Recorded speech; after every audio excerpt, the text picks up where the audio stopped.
Oke, selamat malam. Sesi ini tentang ethics. Kata etika dan etiket bisa bedain ya.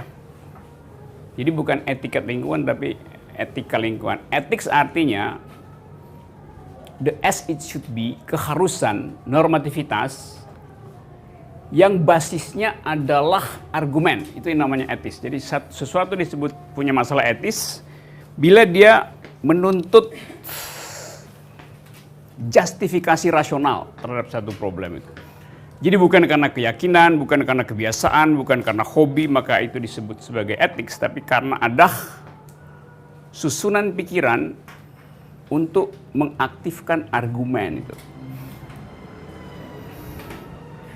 Tidak etis Anda berbohong tentang situasi ekonomi. Itu bukan soal etika itu. Di situ soal opini, tapi etik selalu menimbulkan konfrontasi argumen. Jadi saya mau menerangkan bagian itu dengan mengambil beberapa poin yang telah diucapkan oleh pengajar yang lain selama 3 sesi yang lalu. Nah, supaya kita tune in dengan soal ethics ini, dan etika lingkungan itu dianggap sebagai a new kind of ethics, karena biasanya orang bicara ethics itu dalam rangka tuntutan mempromosikan humanity. Di dalam etika lingkungan kita pindah dari center yang antropologis ke center yang biosentris itu. Jadi ada refocusing di dalam pembicaraan ethics. Dulu orang nggak kenal tentang hak-hak binatang, hak mawar untuk tetap mekar, hak sungai untuk berlekuk, hak gunung untuk dingin. Orang anggap itu aneh kalau barang di luar manusia diberi status moral. Sekarang hal itu justru dianggap sebagai a new kind of ethics. Hak burung dara untuk terbang berarti hak pohon untuk tidak ditebang. Sebab burung dara berhak membuat sarang di pohon itu. Jadi dengan sendirinya ada 2 hak di situ, hak burung dara dan hak pohon. Sekarang kalau orang tanya apa dasarnya burung dara harus punya hak, apa dasarnya pohon harus punya hak, itu kita bicara tentang etika lingkungan. Dasarnya apa? Pembenarannya apa itu? Kalau dibilang ya kan tradisinya begitu supaya hijau, ya itu soal hobi kita aja. Nah, kalau hobi kita begitu, ada orang yang bilang hobi saya adalah menembak burung, hobi saya adalah menebang pohon itu. Jadi mesti ada satu rational foundation yang bisa menghasilkan prinsip tentang mengapa pohon punya hak untuk membela diri. Moral standing of trees misalnya itu. Legal standing of burung dara misalnya. Sehingga di dalam dunia pikiran itu menimbulkan berbagai macam kontroversi. Jadi ada kontroversi baru di situ tuh. Nah, sebelum kita pergi ke situ, coba satu-satu kasih saya review tentang semacam sinopsis apa sebetulnya yang sudah dipelajari di sesi berikutnya, di sesi-sesi sebelumnya. Misalnya ada problem di situ, ada kata kunci, ada konsep, sehingga saya bisa hemat uraian, nggak mengulang-ulang.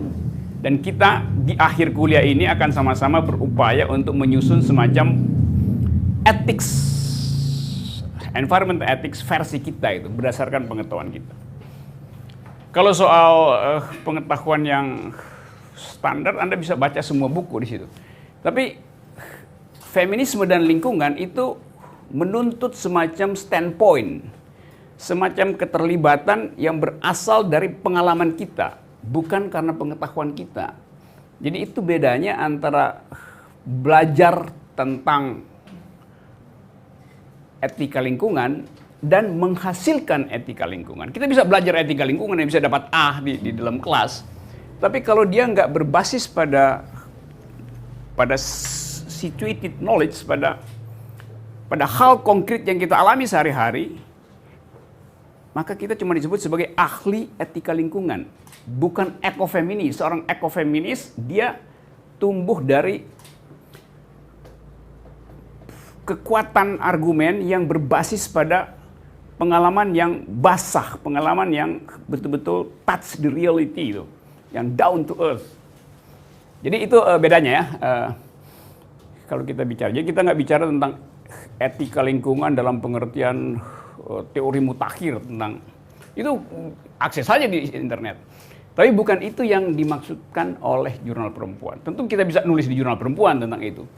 Tapi menghasilkan seorang laki-laki yang ingin menyebut diri I am a male feminist, artinya dia pernah mengalami satu situasi dramatis tentang kehidupan ketidakadilan, dan bisa jadi ketidakadilan itu basisnya adalah karena eksploitasi lingkungan. Demikian juga bila seorang perempuan bicara tentang I am an eco-feminist, dia bukan berarti dia hafal Sandra Harding atau baca God of Small Things dari Arundhati Roy. Nggak begitu. Tapi dia pernah mengalami itu sehingga berbekas di dalam sistem pengetahuan dia tuh. Oke ya? Jadi kita bicara itu, dan lebih baik kita diskusi panjang. Saya jadi semacam fasilitator untuk menguji apakah kita sanggup untuk carrying burden of being eco-feminis itu. Di pengajaran yang pertama dari Bu Gadis, itu saya mendapatkan, ini kemudian saya refleksikan dengan pengalaman saya, bahwa kebetulan saya tinggal di kota, saya hidup di lingkungan urban, bukan berarti saya nggak bisa menjadi seorang ekofeminis. Karena ternyata seorang ekofeminisme itu sendiri berasal dari basisnya adalah penolakan atas dominasi. Nah, walaupun saya tinggal di kota, saya bisa menolak, saya bisa merefleksikan itu bahwa saya bisa menjadi ekofeminis juga dengan saya menolak dominasi. Misalnya, saya menolak makan sesuatu karena sesuatu itu dihasilkan dari tindakan-tindakan eksploitatif. Atau saya menolak membuang sampah sembarangan karena saya tahu itu tidak baik terhadap lingkungan. Dari mulai hal kecil itu sebenarnya seorang perempuan kota pun bisa menjadi seorang ekofeminis karena dia sedang menolak dominasi itu. Itu sih, itu yang paling menarik di kuliah pertama. Mungkin teman-teman yang lain ada mungkin yang merasa itu mah feminis literatur aja, karena di brief oleh pengetahuan maka dia jadi ekofeminis. Ada kritik semacam itu, kita coba uji satu-satu jalan pikiran itu. Yang menganggap bahwa orang kota jadi ekofeminis itu karena semacam caper gitu.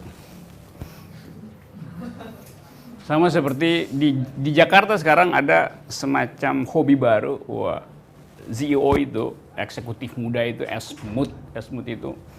Kalau udah weekend dia pergi ke Sentul, naik sepeda di situ, dianggap wah ini udah peduli lingkungan. Tapi kalau Anda lihat, sepeda itu sampai di Sentul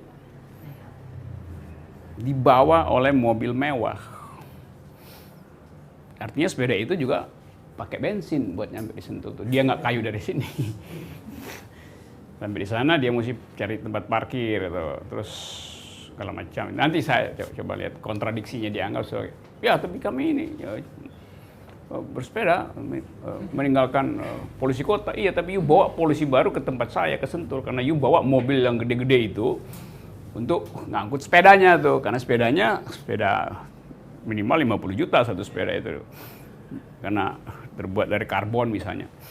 Dan untuk produksi satu sepeda itu membutuhkan energi lebih dari memproduksi 2 mobil. Kalau sepedanya mewah itu energi di pabrik itu, pabriknya eksklusif. Kalau kita produksi mobil udah ada standarnya tuh. Jadi semacam Fordism, sehingga satu kali bikin langsung jadi. Kalau bikin sepeda itu yang eksklusif, artinya ada mesin baru dibikin, artinya ada industri baru, artinya ada polusi baru untuk menghasilkan sepeda. Jadi kita lihat connectedness dari problem itu, menganggap bahwa saya akan mengayuh sepeda untuk memelihara lingkungan, padahal untuk menghasilkan sepeda semahal itu diperlukan polusi yang lebih besar daripada membuat satu bis kota itu. Bisa nanggap logiknya ya?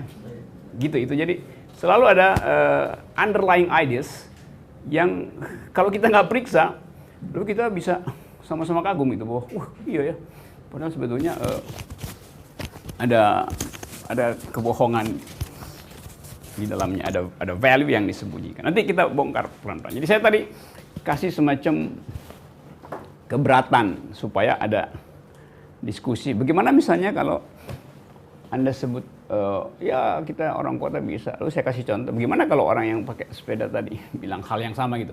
Kira-kira gitu supaya kita diskusinya tajam ya. So I'm playing devil's advocate gitu. Sumber air yang mereka ambil itu warga di sekitar pun tidak mendapatkan itu, istilahnya dikooptasi sama mereka gitu, hak-hak warga sekitar juga gitu. Kalau saya sih pengalaman itu. Per detik ini saya nggak pernah beli yang merek Aqua. Anda minum air pump yang wajahnya. Oke, terus kita bisa bikin semacam political analysis di situ. Air pump itu diproduksi untuk publik. Di belakang itu ada perjanjian misalnya antara Palm Jaya dengan perusahaan-perusahaan Prancis. Perusahaan Prancis juga memproduksi aqua di sana tuh. Jadi mungkin aja kita nggak minum aqua di sini, tapi kita minum value added dari perusahaan Prancis yang memproduksi aqua, yang juga klaim bahwa itu datang dari sumber yang paling murni di dalam pegunungan Prancis.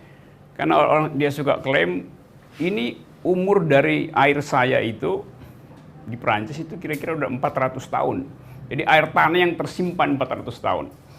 Terus kita bilang, loh justru air tanah yang 400 tahun nggak boleh dieksploitasi. Tapi kalau ambil air tanah yang usianya udah 400 tahun, artinya kita minum mineral yang adalah bekuan dari darah nenek moyang, tulangnya jadi mineral di situ setelah 400 tahun misalnya. Kenapa nggak boleh begitu? Ya karena siklus air itu 40 tahun, berarti 400 kali, 10 kali siklus air yang kita minum.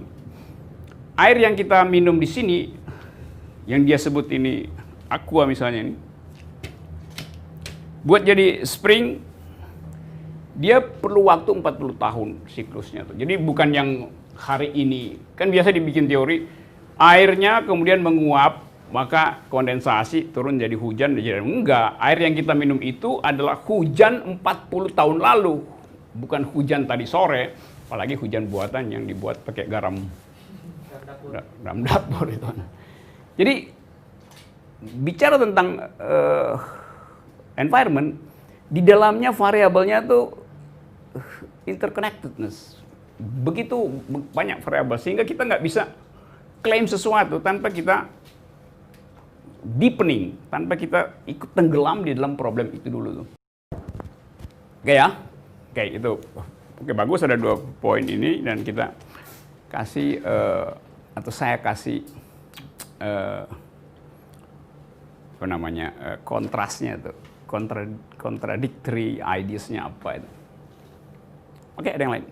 Dalam hal lingkup kecil, baju kan juga merupakan dari keluaran dari pabrikan gitu kan. Artinya kalau kita kritisi atau kita gali semakin dalam gitu ya, kita nggak bisa lepas gitu dari sesuatu yang menurut kita sejauh ini merusak ya atau yang mengeksploitasi gitu. Nah terus apa gitu dan bagaimana gitu? Ya, itu yang saya tanya pada saudara, bukan saudara tanya pada saya.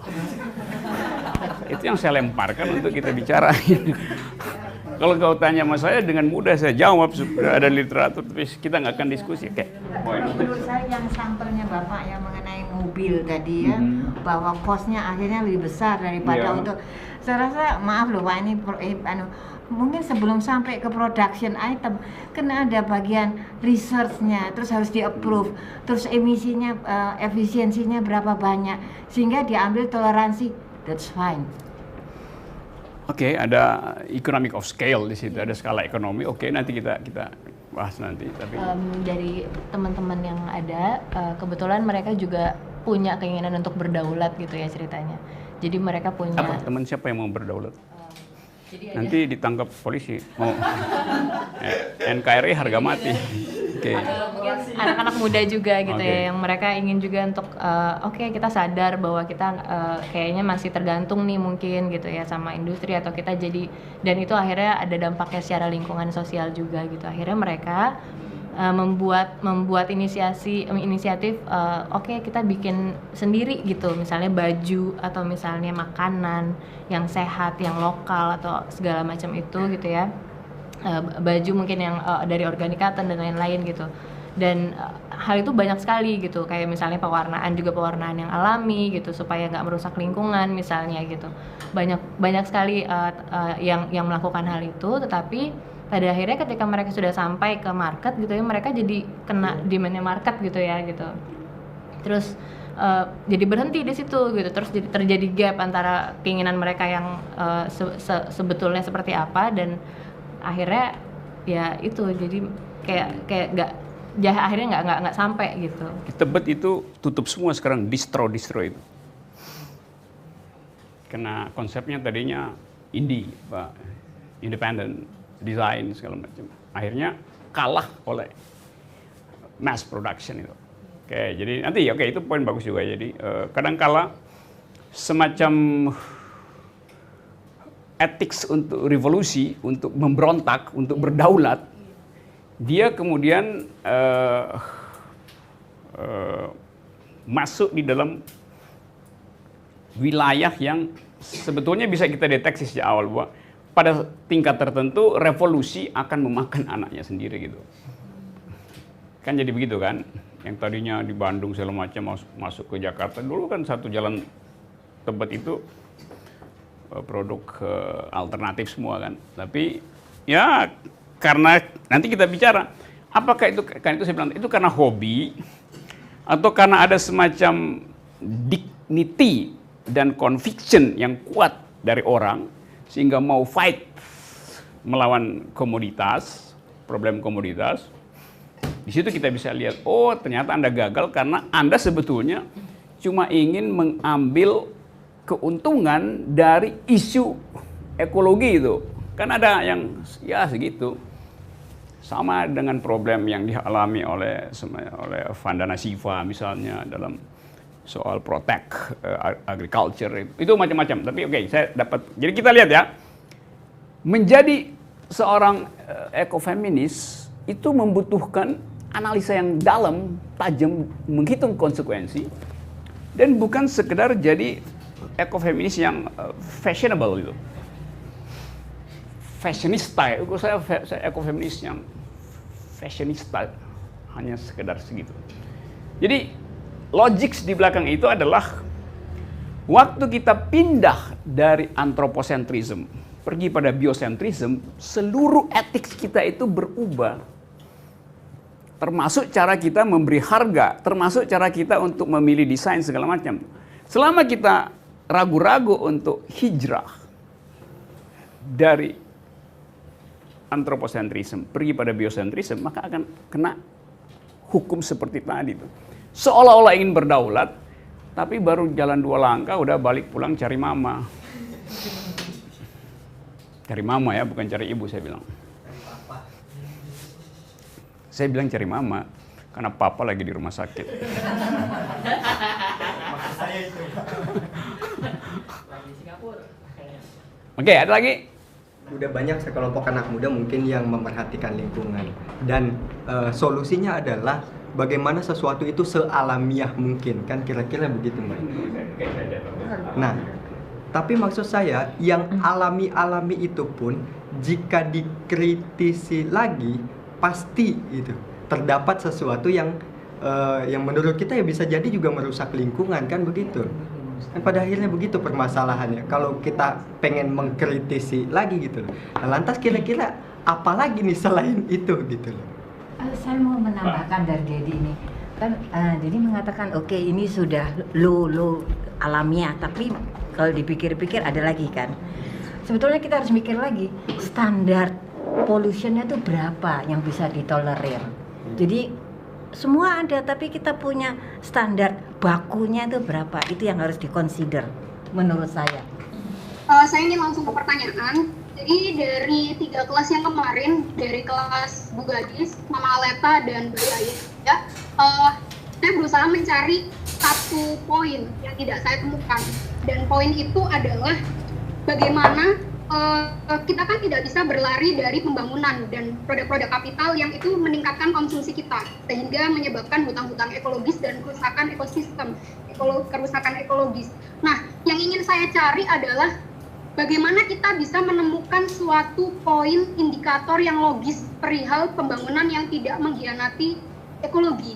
Jadi seperti apa sebenarnya? Kita kan nggak bisa berlari dari pembangunan dan kita nggak bisa terus-menerus mengorbankan ekologi. Kira-kira indikator yang logis itu seperti apa yang tidak terjadi pertentangan di sana? Terima kasih, Pak. Diskusi untuk menemukan semacam underlying assumption dari produk komoditi, hubungan komoditi dengan keadilan, ecological justice, environmental justice, itu baru bisa kita ucapkan kalau kita benar-benar tadi sudah tiba di dasar persoalan. Itu soalnya. Jadi nanti Mbak siapa tadi? Mbak Mariam, nanti saya ulas itu. Oke, Mariam, nanti di ujung ini pasti saya ulas itu. Tapi terima kasih Anda mengingatkan problem yang selalu ada di headline, yaitu mencari semacam sphere of possibilities di mana policy tentang keadilan itu bisa sejalan dengan etik baru tentang ecological justice. Oke, saya akan anggap itu sebagai problem untuk mencari semacam cross-cut ideas antara the economy and the ecology itu ya, di ekonomi dan ekologi. Ingatin saya Pak Nopal ya, saya akan ke situ ke Ibu, ke Mbak Mariam ya. Oke, yang lain? Oh, jadi ingat pembicaraan saya sekitar 2 atau 3 tahun yang lalu dengan siswa saya kelas 6. Dengan? Siswa kelas 6.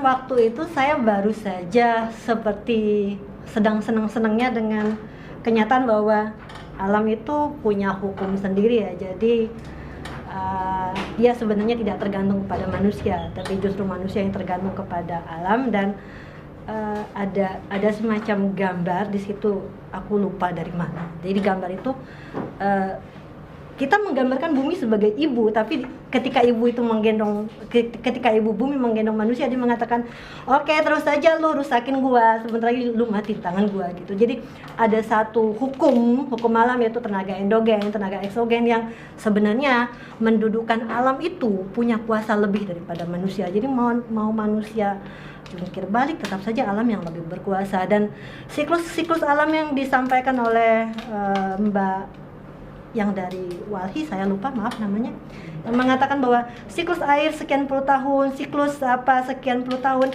pada dasarnya siklus itu akan memang selalu berubah. Kutub utara akan menjadi kutub selatan menjadi kutub utara, akan ada siklus di mana bumi mengalami kehancuran dengan sendirinya. Jadi tadi dimulai dengan sebenarnya statusnya apakah manusia yang punya kuasa atau alam yang punya kuasa. Ketika saya bicarakan itu kepada anak-anak, dengan seketika anak-anak menyadari bahwa oke, kalau kita nggak bergerak sekarang, yang mati kita bukan alam, karena alam punya hukumnya sendiri. Jadi kalau bicara mengenai ekofeminisme, kita bicara mengenai mendudukkan siapa yang sebenarnya punya identitas, bagaimana caranya berdampingan antara dua identitas. Kita bicara manusia, kita bicara alam, alam punya identitas, manusia punya identitas. Jadi pada dasarnya sebenarnya kita membicarakan bagaimana mendudukkan dua hal yang manusia merasa punya kuasa, alam juga punya kuasa. Bagaimana relasinya didudukkan dalam sebuah win-win solution. Seperti itu sih kalau pendapatku. Kita nggak akan coba mencari win-win sebelum kita berhasil detecting the faulty argument. Jadi kita cuma bisa bilang oke, itu win-win setelah kita kuras semua seluruh argumen palsu di dalam debat itu, debat antara keinginan manusia untuk mengatur alam dan inherent logics dari Alam telah menulis hukumnya sendiri tuh. Tapi kita yang sebutin sebetulnya tuh. Bahwa alam, karena kita mesti assume supaya kita bisa pergi pada semacam apresiasi tuh. Tapi semakin kita apresiasi, kita sebetulnya sekaligus melakukan depresiasi karena kita mengapresiasi supaya alam itu jangan terlalu radikal kalau memberontak pada manusia. Kira-kira kan begitu kan pikiran. Tapi nanti kita ulas itu. 10 hari lalu saya masih di ketinggian 6.000 meter di Himalaya. Untuk tiba di Himalaya kita mesti lewati satu kampung namanya Langtang. Langtang Valley. Ada di kira-kira 4.500 meter. Tahun 2015 di Langtang itu terjadi satu peristiwa yang paling diingat oleh masyarakat Nepal, yaitu avalanche. Dan karena gempa bumi maka esnya longsor itu dengan batu-batuan. Maka Langtang yang berpenduduk kira-kira 900 orang itu ratah tanah tenggelam di bawah ketebalan es kira-kira 30 meter. Satu desa hilang. Hilang di situ 900 orang Nepalis dan 90 orang asing. Termasuk di dalamnya ada 3 warga negara Indonesia. Saya bikin foto di situ. Foto prasasti itu. Di Nepal orang Indonesia disebut warga negara asing kan. Sampai sekarang kalau kita mau capek, kita mau minum-minum sedikit di situ, pesta ganja di situ. Karena itu sepanjang jalan itu Anda bisa konsumsi ganja. Pohon ganja itu pohon liar di situ. Jadi, boleh konsum ganja kecuali dibawa keluar dari wilayah itu ditangkap polisi. Masyarakat Nepal belum boleh menyanyi sesuatu yang riang gembira tuh, karena belum 3 tahun. Itu 2015 kejadian itu. Kita anggap itu sebagai disaster.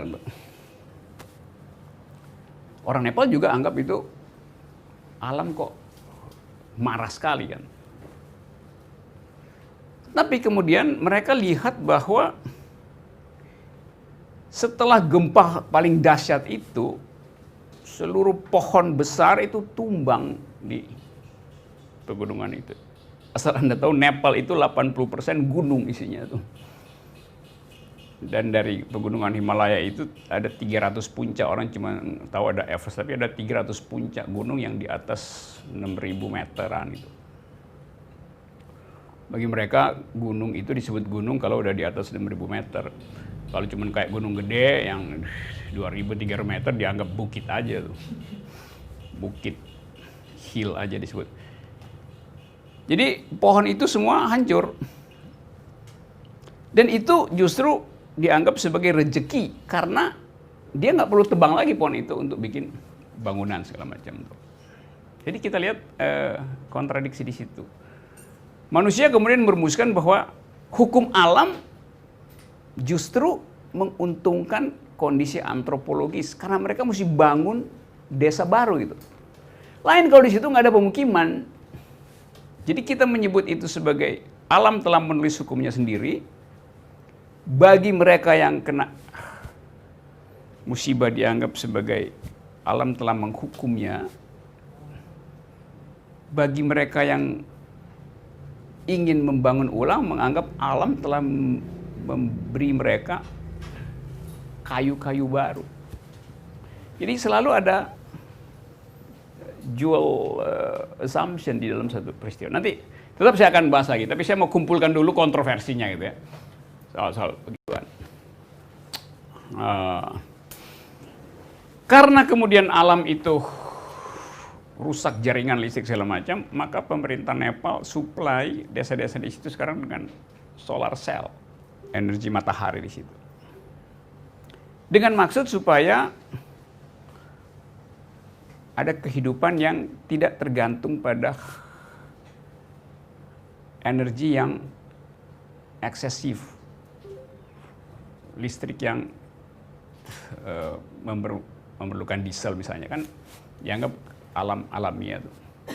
Tapi saya perhatikan akhirnya solar cell itu disewakan oleh masing-masing, itu gratis dikasih pemerintah Nepal. Disewakan untuk jadi wisatawan di situ atau turis di situ yang adalah orang asing. Jadi Anda lihat solar cell itu dimaksudkan untuk memelihara kehidupan komunitas, tapi kemudian jadi komoditas untuk iPhone dan Android ngecharge. Yang ngecharge itu adalah orang asing yang kita anggap atau dianggap kapitalis ada di situ karena menikmati liburan gratis di situ yang memanfaatkan solar cell. Jadi tetap ada komoditifikasi di situ. Yang tadinya dianggap sebagai ramah lingkungan akhirnya dipakai untuk ngecharge handphone. Apa artinya? Artinya dia mengundang produksi lebih banyak handphone di dalam logika environment. Karena orang kalau nggak ada solar cell, nggak ada charger kan orang ngapain gue bawa handphone itu. Sekarang orang bilang yuk ke Nepal yuk, bawa aja handphone, di situ ada charger gratis itu. Charger yang solar cell tapi bayar 30 rupiah, 30.000 satu kali ngecharge. Jadi ada komoditifikasi di situ. Jadi Anda lihat bahwa komoditifikasi bisa masuk ke dalam wilayah yang kita sebut sebagai local wisdom. Oke, itu satu contoh, masih banyak contoh lain. Masih ada yang mau komen soal itu? Ya. Sistem pendidikan yang saat ini mungkin belum inklusif. Dari kamu juga filsafat UIN? Bukan. Bukan. Saya arsitek. Arsitek di Budi Luhur. Iya. Iya, jadi sistem pendidikan yang inklusif itu belum terjadi gitu ya. Jadi ada kesenjangan pengetahuan antara masyarakat di desa dengan yang ada di kota gitu. Nah, hal itu jadinya aksinya tuh jadi berbeda-beda gitu, dan kadang-kadang nggak sejalan jadinya gitu. Ada yang bilang oh ternyata ternak itu adalah yang menghasilkan gas metana yang cukup besar gitu, dan itu merusak lingkungan. Sementara di desa mereka perlu gitu, dan toh hasil buangannya atau emisi gas karbonnya bisa ditoleransi gitu ya dengan banyaknya pohon-pohon yang ada di situ gitu. Sementara yang di kota akhirnya jadi nggak makan daging beberapa gitu ya, memutuskan untuk tidak makan daging karena mereka anggap bahwa itu adalah kejahatan gitu secara kepada kepada lingkungan gitu. Jadi mungkin itu yang agak-agak jadi bagaimana gitu untuk bisa supaya sistem pendidikannya lebih inklusif aja gitu. Kalau kita lihat Jakarta misalnya, atau Masjid Istiqlal, coba Anda lihat Masjid Istiqlal. Ini ada pilar-pilar, terus ada kubah itu.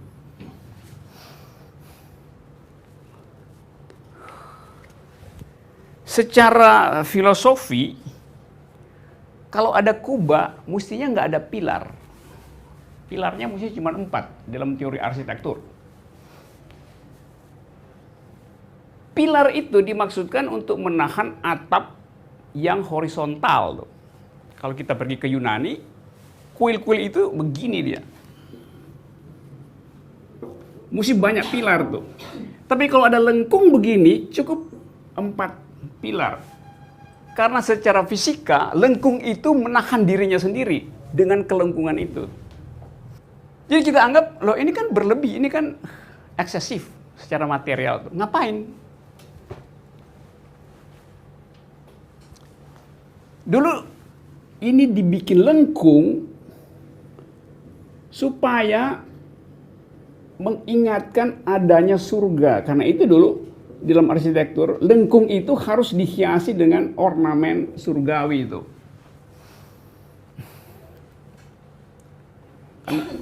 Di Basilika Santo Petrus misalnya di Vatikan, semua gereja di Italia selalu ada lukisan di atas tuh. Supaya kita tahu bahwa gereja itu adalah, lengkung itu adalah representasi dari langit. Jadi langit kita bawa turun sehingga kita dapat lengkung. Lalu kita dapat sensasi teologi di situ. Dengan itu sekaligus udara bertukar, jadi lebih leluasa udara karena kurang pilar. Tapi kalau dikasih pilar, terpaksa mesti pakai AC. Kalau di sini kita kasih AC, maka setiap kali saya tambah satu AC, saya memproduksi kalor keluar kan. Jadi panas saya buang keluar supaya ini dingin tuh. Suhu di sini yang tadinya 18 derajat misalnya, sekarang naik jadi 20 derajat. Akibatnya saya mesti pasang AC lagi di sini nih. Naik terus tuh. Saya pasang di sini, yang di sini juga naik jadi 23, pasang AC lagi. Jadi tadinya nggak ada AC, akibat ada AC di situ seluruh kota itu jadi hot island. Hot island bahasa Indonesia bukan pulau panas ya. Pulau Panas itu judul film Triple X dulu. Jadi kita lihat paradoks dari industri, dari sistem arsitektur. Dia membuat lingkungan jadi panas. 18 derajat itu suhu kamar pengantin. Sekarang dia jadi panas. Akibatnya seluruh kota mesti pasang AC itu. Hanya karena salah arsitektur. Tapi orang bisa bilang, ya kan itu lambang. Saya pakai Istiqlal karena lebih mudah kita lihat di situ. Mungkin kita nggak bicara dulu karena Jakarta belum sepanas ini. Tapi yang lebih lucu adalah rumah-rumah di tata kota, rumah-rumah keren di Jakarta kan. Pilar sekaligus ada kubah. Artinya orang nggak ngerti filosofi dari kubah gitu. Maka kita lihat bahwa, rumahnya kok masif banget itu. Dome-nya itu dengan sendirinya menahan bebannya sendiri itu. Jadi kontradiksi lagi tuh. Oke, nanti saya cari cara lagi buat kita. Masih ada yang mesti omong sebelum saya kasih poin-poin itu. Ya. Kalau saya menangkap ada satu pola yang sama gitu dari cerita-cerita tadi, di mana manusia itu cenderung disebut hidup ketika dia tumbuh, ketika dia berkembang, dan itu diidentikan dengan ekonomi. Jadi kapital itu disebut tumbuh ya kalau dia bertambah besar. Ditunjukkan dengan kegagahan yang selalu jadinya jumlahnya besar. Kayak misalnya kesuksesan sebuah bangunan ditentukan dengan banyaknya pilar-pilar. Dan sementara alam itu tidak selalu demikian. Bahwa ketika jamur itu tetap berwarna hijau misalnya atau berwarna putih, itu ya dia sedang tumbuh sebenarnya gitu. Dan dari kontradiksi bahwa satu entitas merasa dirinya harus besar, tumbuh besar, dan satu entitas lain itu ya tidak melulu harus besar, itu ada tabrakan yang besar. Dan dari tabrakan dua arus itu, kita semua selalu berpikir bahwa kita harus mencari win-win solution-nya. Kita harus mencari titik tengah dari dua tabrakan besar ini, karena nantinya bahwa yang besar akan mengkooptasi yang kecil. Terus kemudian kita berpikir dari kita mencari jalan tengah tadi, kita berpikir kita harus menciptakan standar-standar baru. Dari standar-standar itu karena standar itu sangat luas konsepnya, kita harus turunkan lagi nih menjadi indikator-indikator. Dan sebenarnya belum tentu bahwa standar dan indikator tadi mewakili alam, karena alam sendiri sebenarnya tidak bisa bersuara sendiri gitu. Jadi akhirnya apapun yang terjadi tetap akan ada kooptasi di situ, karena yang satu itu benar-benar tidak bisa bersuara, sedangkan yang satu dia sangat vokal dan dia juga sangat berusaha, bukan sifat alami dia memang besar, dan semakin dia besar ya itu dia disebut hidup. Tidak ada orang yang sama dan dia disebut hidup.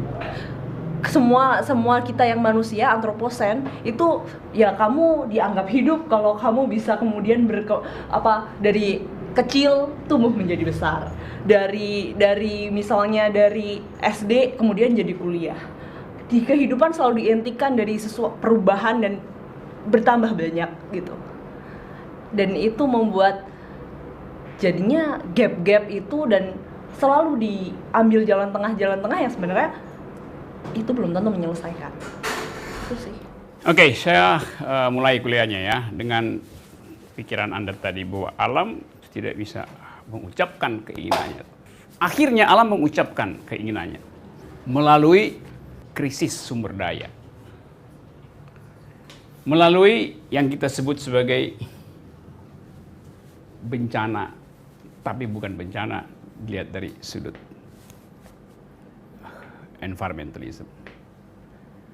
Alam mengucapkan keinginannya di tahun 70-an, 72 kalau saya nggak salah, melalui mulut seorang profesor filsafat di Colorado namanya Jonathan Stone. Satu waktu di daerah itu ada kegiatan industri untuk membabat hutan yang akan dijadikan semacam resort oleh satu korporasi. Dan Profesor Stone menentang itu. Tapi pada waktu itu tidak ada cara untuk membelah dan mengartikulasikan kepentingan si pohon. Pikiran Stone kemudian bekerja secara efektif dan radikal untuk menemukan cara bagaimana supaya suara alam itu terdengar oleh hakim di pengadilan.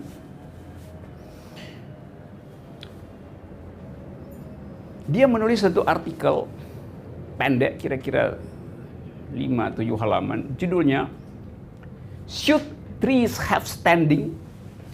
Apakah pohon berhak untuk jalan ke depan pengadilan dan menyatakan saya tidak ingin ditebang? Sesuatu yang ajaib pada waktu itu. Bagaimana mungkin pohon itu bukan subjek hukum? Tidak ada dikatakan di situ bahwa pohon berhak untuk membela diri. Karena hukum kita antroposentris. Barang siapa artinya orang. Orang itu harus dewasa. Dewasa artinya pernah kawin atau di atas 18 tahun. Dewasa artinya tidak gila. Dewasa artinya laki-laki. Perempuan tidak punya legal standing di dalam tradisi hukum. Ini lebih gila lagi. Mau memberi legal standing pada pohon. Kan orang yang membela dirinya dia mesti datang before the law gitu, di depan hukum pengadilan. Ini pohonnya nggak bisa jalan. Bagaimana mungkin dia?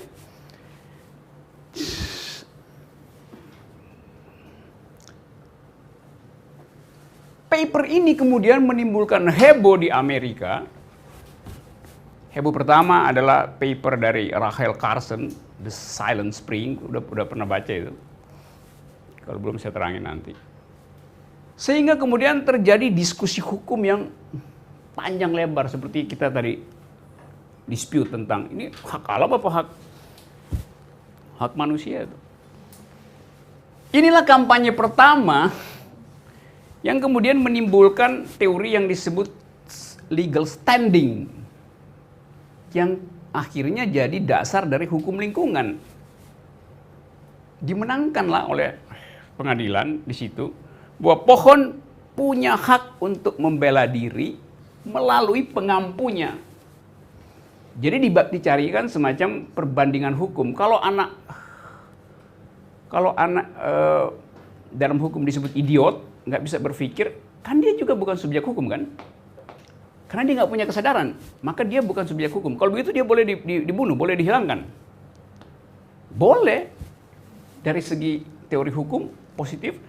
Ya dia kan nggak punya kesadaran, sama seperti seperti janin nggak punya kesadaran ya boleh diaborsi gitu. Debatnya ada di situ. Tapi kemudian orang bilang, iya tapi dia ada pengampunya.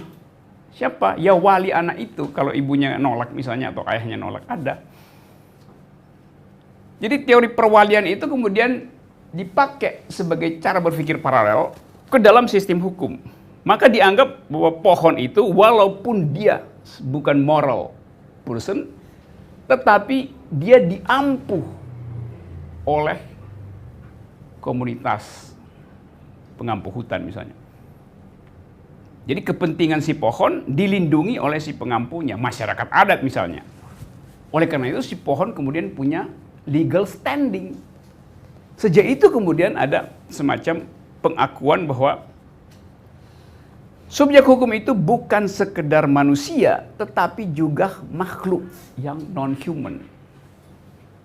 Jadi ada perluasan pengertian tentang person in law. Dulu disebut person in law, apa namanya bahasa ini? Subjek hukum itu hanyalah orang. Waktu awal hukum dibuat, orang artinya laki-laki. Karena perempuan adalah properti laki-laki, jadi dia bukan subjek hukum itu. Jadi sekarang kita lihat evolusi dari hak. Tadinya cuma laki-laki yang boleh punya hak, dan laki-laki itu mesti dianggap sebagai laki-laki yang tidak, yang heteroseks, bukan yang homoseks. Karena itu kemudian ada istilah, supaya Anda bisa membuktikan, hadirkan seorang saksi di situ. Saksi itu harusnya seorang laki-laki. Dia disebut laki-laki kalau dia punya 2 buah sakar. Jadi bukan budak yang dikebiri. Dari situ istilah unus testis, nullus testis. Di dalam hukum ada doktrin itu. Satu saksi bukan saksi. Mesti ada 2 saksi. Yaitu laki-laki. Sebetulnya datang dari kata testis, testicle. Buah sakar, buah peler kalau orang bilang. Jadi Anda lihat dari awal hukum itu seksis, patriarkis. Perempuan nggak boleh jadi saksi. Karena perempuan nggak punya buah sakar, artinya nggak mungkin menghasilkan reproduksi. Jadi dari awal hukum sudah seksis. Satu, testis, nullus, nihil.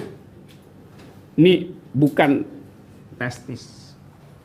Kenapa? Laki-laki disebut laki-laki kalau punya 2 buah sakar. Kalau cuma 1 dia bukan laki-laki. Apalagi yang tidak punya, yaitu perempuan. Bisa dapat ya, logik itu ya. Sekarang pohon nggak punya testis. Tapi kemudian ide kita bertumbuh. Lalu kita mulai berpikir bahwa dulu perempuan bukan subjek hukum, toh dapat subjek hukum karena perubahan alam pikiran. Dulu anak-anak bukan subjek hukum, sekarang punya subjek hukum. Dulu budak bukan subjek hukum, sekarang budak adalah subjek hukum. Maka ada yang disebut the evolution of rights, evolution of ethics.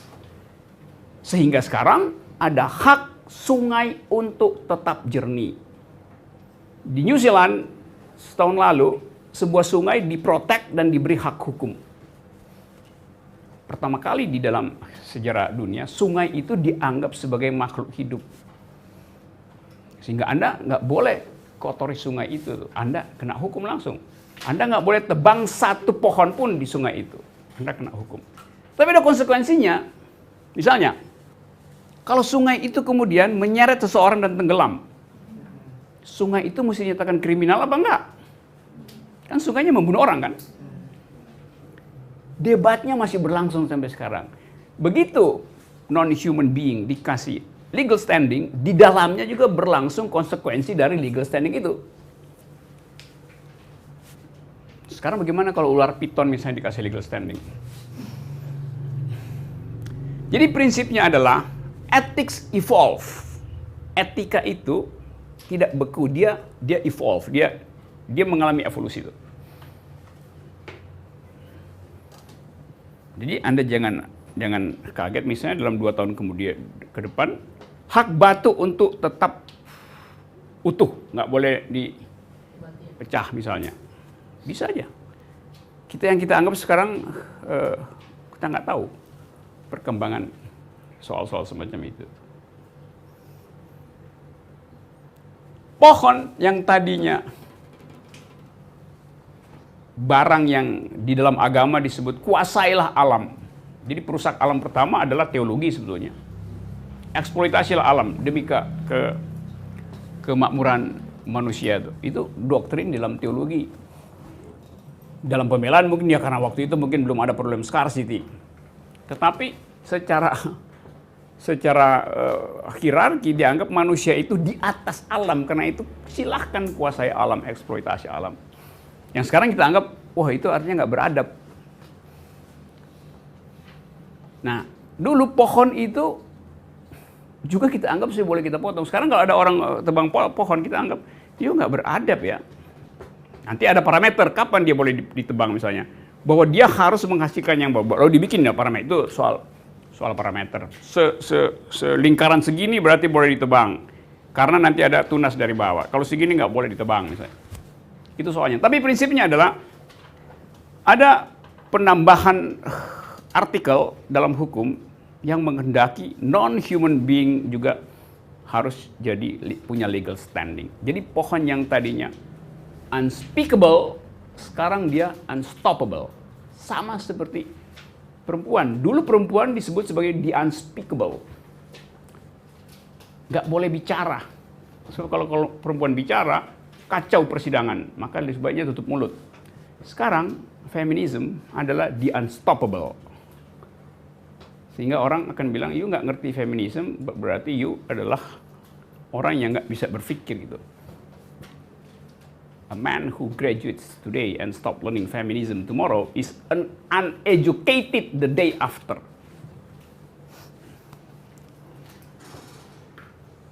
Jadi sarjana, oke, hari ini, dan besok dia nggak belajar feminisme, lusa dia jadi orang tolol. Karena dia nggak bisa bicara di sistem dunia, dalam pertemuan dunia, nggak tahu. Do you speak bahasa Indonesia? I do speak English, I do speak French. Do you speak environmental ethics? Do you speak gender equality? Do you speak feminism? Buta huruf dia. Maka dianggap uneducated kalau nggak ngerti tentang environmentalism itu. Jadi kita boleh bilang bahwa kita ingin agar supaya ada grammar baru di dalam tadi dunia pendidikan kita, yaitu environmental ethics. Bahwa ada kontroversi iya, tapi dunia tumbuh dengan new kind of ethics untuk create kehidupan yang lain. Nah, paralel dengan itu, seluruh marginalitas kemudian terinspirasi untuk nuntut hak. LGBT. Kenapa? Ya karena demokrasi harus sampai mengenali pengalaman paling dasar dari manusia. Demokrasi artinya mengenali pengalaman warga negara. LGBT itu adalah pengalaman dasar manusia. Sama seperti hak pohon untuk tiba di depan pengadilan minta hak. Dengan cara itu feminisme menjadi semacam proponen dari perjuangan seluruh sistem marginal. Jadi feminisme mengambil inisiatif untuk menghasilkan new kind of ethics, yaitu egalitarianisme baru. Dasarnya di situ sebetulnya. Dalam teori disebut sebagai environmental justice. Nanti saya terangkan lagi jebakan esensialisme di dalam ekofeminisme sebagai catatan kaki supaya kita bisa tahu kalau di debat bagaimana cara mengatasi debat itu. Jadi kita tahu sekarang bahwa di dalam etika feminis yang disebut ethics of care terjadi semacam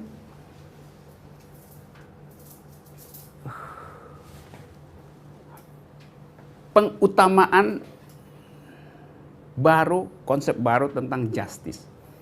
Dulu justice adalah konsep yang sekedar soal distribusi hak untuk soal-soal materi ekonomi. Sekarang justice diperluas oleh teori feminisme itu. Dulu justice berpijak kepada ethics of right. Saya punya hak, Anda punya hak, maka kita compete di dalam rights. Sekarang feminisme merubah itu. Justice artinya ethics of care. Karena ada problem disparitas, ada problem hierarki dan segala macam itu tuh. Jadi paradigmanya pindah dari ethics of right ke ethics of care. Environment juga pindah paradigma, yaitu dari dari natural rights pindah menjadi the right of nature itu. Sama statusnya tuh. Hukum dulu basisnya natural right, hak-hak alamiah. Salah satu hak alamiah manusia adalah menguasai alam.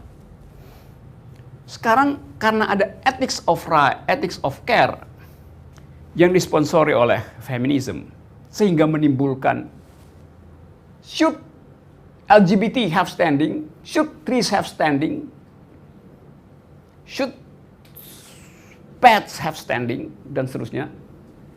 Kita konsekuensinya adalah nggak bisa lagi bertumpu pada natural right, hak-hak natural. Tetapi mulai memikirkan the right of nature, hak dari alam yang tadi disebut. Alam menulis haknya sendiri. Kita mengasumsikan itu supaya egalitarianisme itu jalan. Konsekuensinya tadi jauh. Kita pindah dari anthropocentrism, pergi pada biocentrism. Efeknya macam-macam. Apa efek dari feminisme misalnya terhadap arsitektur? Sekarang banyak diulas, ditulis di mana-mana. Bahwa orang tidak lagi berpikir di dalam rangka koherensi matematik, koherensi fisika, tapi pada apa yang disebut sebagai design thinking. Right? Buat dapat fungsionalitas tapi sekaligus selesaikan problem. Bukan sekedar fungsionalitas instrumental di dalam ilmu modern misalnya. Jadi saya ulangi ya, kita pindah dari, karena tadi salah satunya oleh si Jonathan Stone, juga belakangan misalnya dalam tema yang sama oleh Vandana Shiva. Udah pernah tahu dalil Vandana Shiva. Bagi Vandana Shiva, development itu, membangun itu artinya melanggengkan sistem patriarki. Karena waktu kita membangun, kita mengeksploitasi dunia materi, dikonversi jadi komoditas, lalu masuk ke pasar. Kita sebut ada progres. Tetapi, begitu masuk ke pasar, berlakulah prinsip-prinsip patriarki. Sehingga pasar itu kemudian membuat perempuan tidak punya akses ke dalamnya.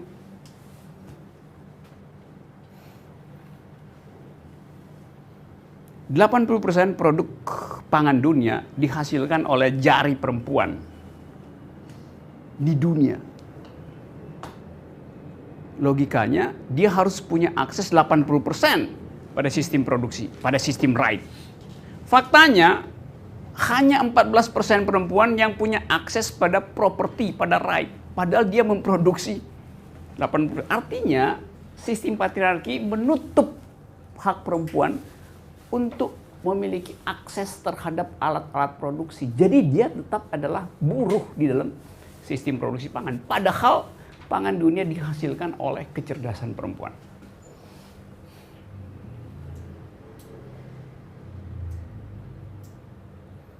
Oke, nanti kita lihat kritiknya supaya balance. Sampai di situ dulu. Ada problem? Saya mengutip argumennya dari Igede Pasek soal reklamasi di Bali. Gunung Agung dan daerah pantai itu adalah satu kayak dalam teologi Hindu itu adalah satu kesatuan segala macam. Nah, kenapa di sini teologi kayak dijadikan satu alat yang paradoks gitu, maksudnya kayak saling tumpang tindih gitu. Nah, bisa dijabarkan Mas? Itu sama seperti orang Papua menganggap bahwa Garsberg, pegunungan yang sekarang jadi kontroversi Freeport itu adalah payudara bumi. Perutnya ada di pantai apa yang di bawah Tembolok Burung itu tuh. Jadi itu satu kesatuan. Sekarang limbah dari Freeport persis dibuang ke pantai apa namanya itu yang di bawah itu.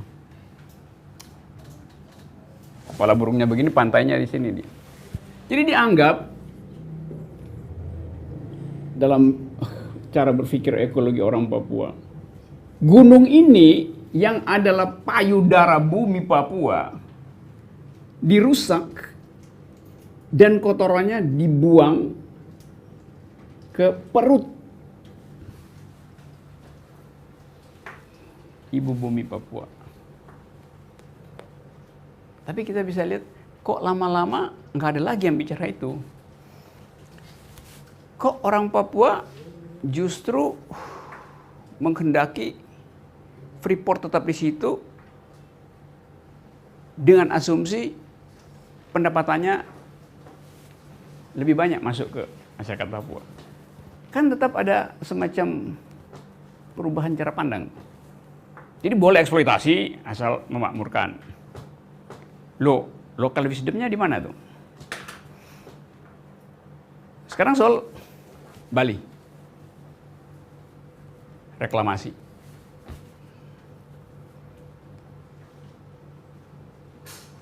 Kalau dianggap bahwa reklamasi itu akan menghasilkan apa namanya itu, rebound, berbalik untuk kerusakan lingkungan, dan alam pikiran itu dipakai konsisten, maka seharusnya reklamasi Jakarta juga dikritik orang Bali itu. Karena itu kan alam pikiran. Tapi kalau dianggap, ya ini kan local wisdom Bali aja. Iya, tapi logic behind the local wisdom adalah justice. Dan justice itu harusnya berlaku pada seluruh wilayah yang sama. Tapi kita nggak lihat konsistensi itu. Kenapa? Ya, reklamasi kan Jakarta proyeknya Presiden Jokowi. Kami pro Presiden Jokowi itu. Jadi elemen politik membatalkan environmental ethics. Diam-diam kita baca jalan pikiran itu tuh. Jadi ada yang nggak kuat di dalam dalil itu bagi para demonstran misalnya. Kendang juga bisa bekerja dengan hal yang sama, dengan logik yang sama. Jakarta misalnya belum salah kan udah ada rumah lu di situ. Iya. Jadi kan bisa. Ya itu yang saya maksud. Jadi menjadi seorang ekofeminism itu mengambil risiko untuk bertentangan dengan makropolitik, dan itu yang dihindari oleh beberapa aktivis. Jadi kita mesti katakan, ya ternyata you nggak punya integritas sebagai aktivis. Karena you menghitung variabel jangka pendek untuk satu perjuangan jangka panjang itu. Nah, ada tuh yang protes-protes reklamasi sekarang. Jadi kita lihat konsistensi. Jadi intinya adalah konsistensi. Tapi kan nanti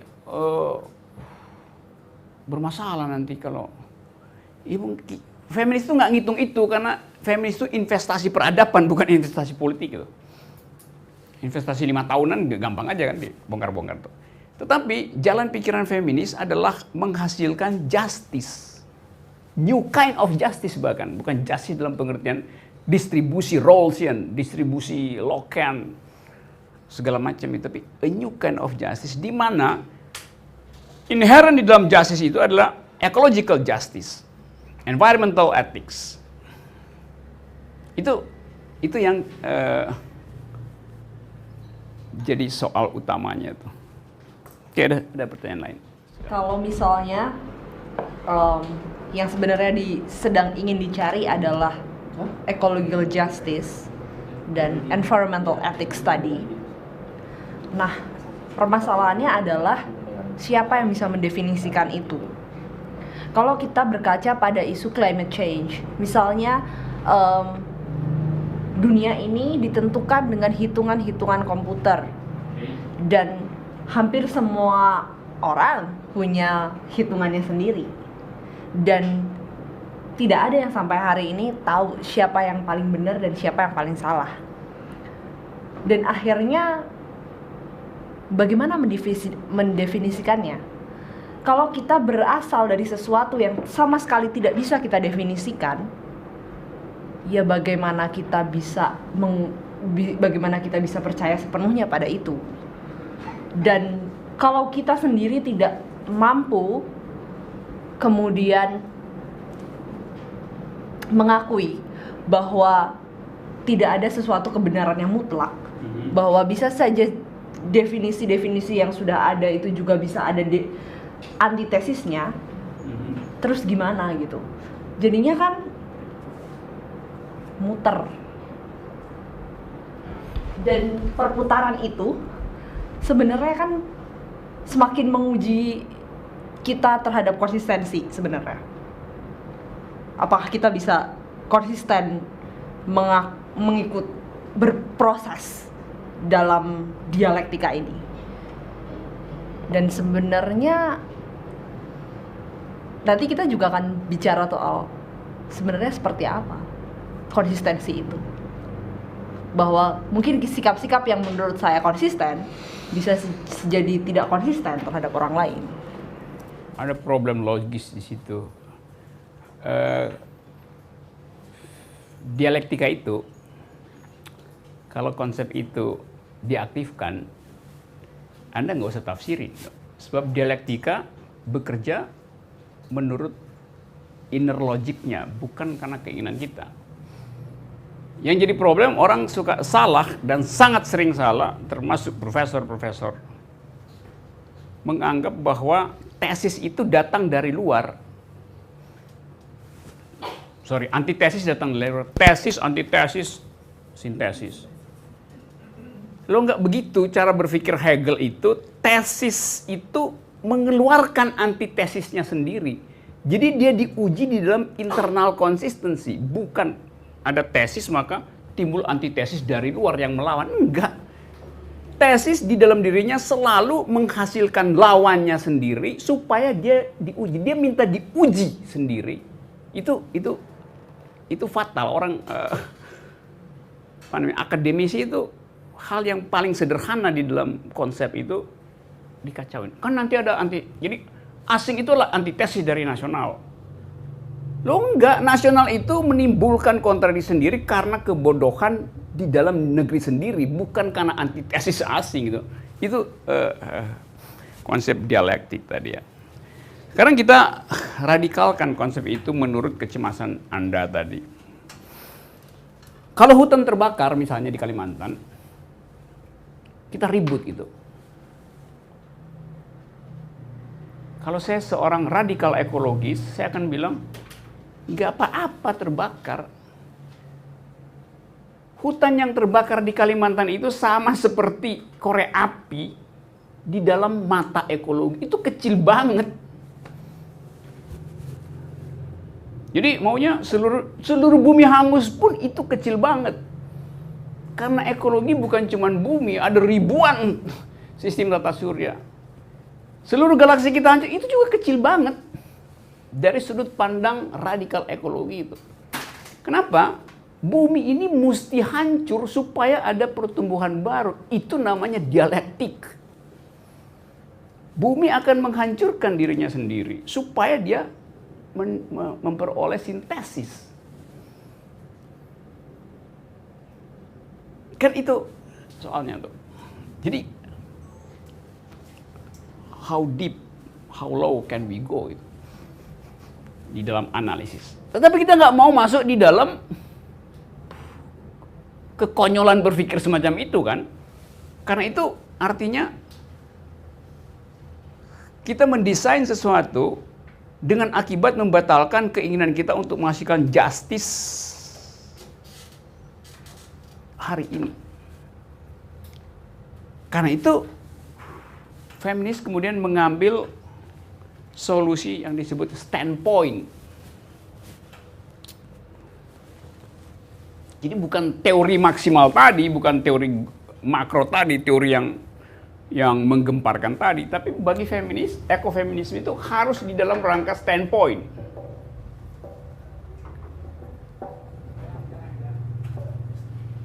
Standpoint ini ada dua pengertian, dan pengertian yang kedua seringkali kacau. Standpoint pertama artinya saya bersikap kritis karena saya tahu logik dari ekologi itu. Karena saya belajar tentang matematika dari footprint teori, maka saya bisa berpikir bisa aja. Satu poin. Tapi itu bukan standpoint dalam pengertian feminisme. Critical reasoning, critical discourse. Oke, ada critical discourse dalam standpoint teori. Kenapa? Karena ada logic of right yang sponsornya adalah patriarchal system. Tetapi bagi ekofeminis radikal, standpoint artinya saya memperjuangkan environmental justice karena saya mengalami penderitaan yang diakibatkan oleh tidak adanya proteksi terhadap environment. Jadi bagi si Mama Aletta misalnya, lepas dari soal kecenderungan yang masih antropologis misalnya, dia ngerti the new kind of justice karena dia mengalami langsung problem corruptive mind dari perusahaan tambang di situ yang menyebabkan perempuan gagal mengakses market. Bagi dia, standpoint itu adalah situated knowledge. Saya pakai istilah itu. Standpoint dalam pengertian situated knowledge. Pengetahuan yang berlokasi pada situasi konkret. Gitu. Kalau ini critical analysis ini segala macam, ini kritis juga, tetapi bukan di dalam pengertian situated knowledge. Dalam pengertian critical philosophy yang nomor satu tadi itu. Kita boleh pakai dua-duanya, tapi kita mesti tahu bedanya bahwa standpoint ada yang di dalam konteks critical discourse, karena kita punya pengetahuan, karena kita paham bahwa standar hukum laki-laki adalah ethics of right, karena kita tahu bahwa policy yang tanpa ethics of care selalu akan berakibat pada bagian yang paling rentan dari stratifikasi sosial, yaitu perempuan. Karena itu perempuan dianggap sebagai proletarnya proletariat. Tetapi ada standpoint kedua, di mana orang ini memproduksi pengetahuan baru karena pengalaman hidupnya. Kita bisa bedain misalnya antara seorang profesor di Universitas Indonesia yang ngajar tentang ecological justice dengan paper pendek dari Vandana Shiva misalnya. Lalu orang bilang, ya Vandana Shiva lebih tajam. Iya, tapi Vandana Shiva ada kontradiksi. Iya. Tapi dia lebih otentik menghasilkan itu. Nah sekarang saya masuk pada kritiknya dulu ya, supaya agak lengkap, nanti masih ada diskusi setengah jam. Kelemahan dari cara berpikir standpoint, jadi kelemahan secara akademis ya, bukan kelemahan secara historis pengalaman, yaitu dia bisa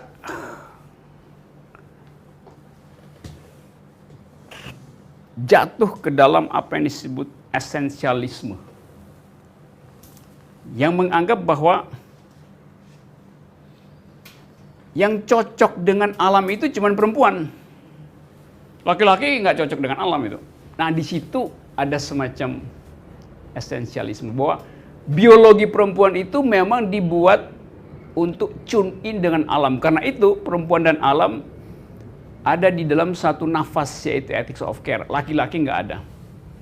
Maka bisa jadi cara berpikir itu juga menjadi cara berpikir yang patriarkis.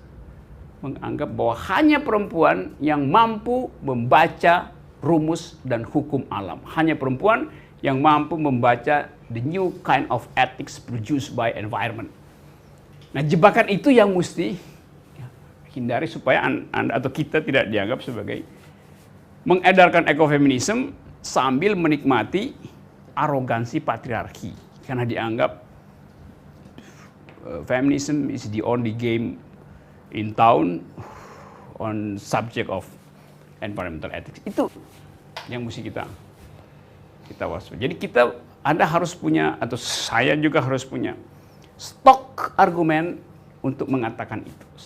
Sekarang saya masuk di dalam tema itu. Stok argumen Anda apa kalau ada orang menganggap bahwa kalian, apalagi kalian anak kota kan, feminis kalian adalah fashionate aja, fashionable aja, itu kayak distro doang, kayak feminis indie gitu, seolah-olah independen tapi sebetulnya nggak ngerti, seolah-olah pencinta lingkungan, cuma naik sepeda tapi sepedanya dibawa pakai mobil mewah ke Sentul, baru dia naik sepeda di Sentul, pulangnya dia mesti pakai mobil yang sama itu juga polusi aja kalau mau naik sepeda, dari sini naik sepeda sampai Sentul kalau mau.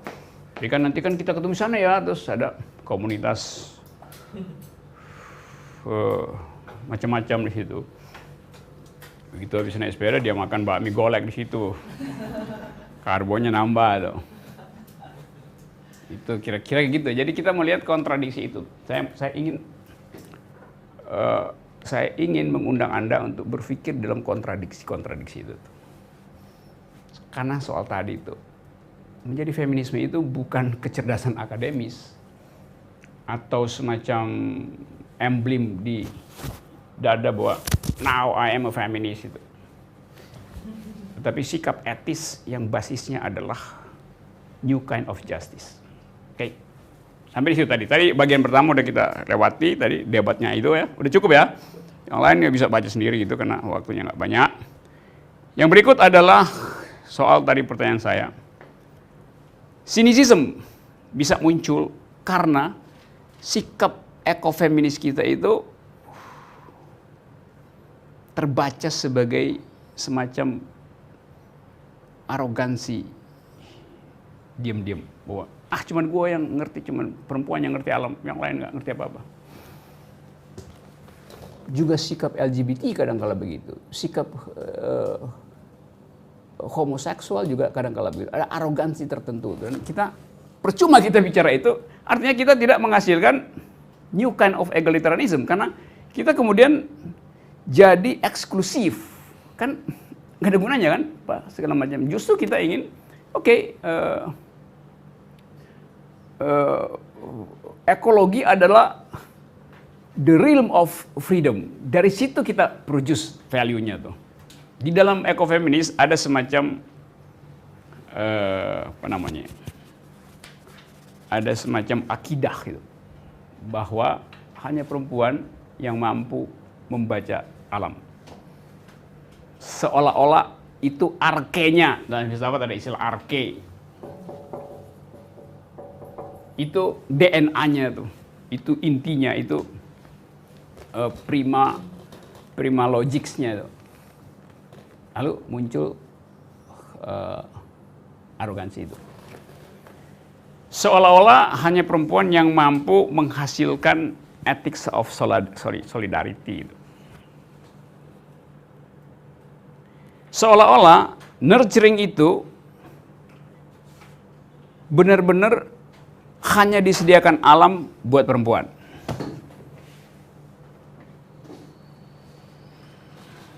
Saya ajukan kontroversi itu. Silakan. Dari kecil sampai sekarang ayah saya adalah seorang petani. Ya, oke. Ayah saya adalah seorang petani. Ketika dia pagi pergi ke kebun mengurus tanamannya, kemudian sore dia datang lagi untuk melihat kondisi ketika dia pagi sudah mengurus gitu loh. Kemudian dia akan gelisah ketika tanaman yang sudah ditanamnya yang menurut dia itu tidak baik kondisinya, mungkin lagi kurang sehat atau apa gitu, dia menganggap seperti itu. Kemudian dia mengeluarkan hipotesis banyak sekali kenapa tanaman yang saya rawat ini mengalami kerusakan atau nggak sesuai sama yang dia anggap tanaman baik itu seperti apa.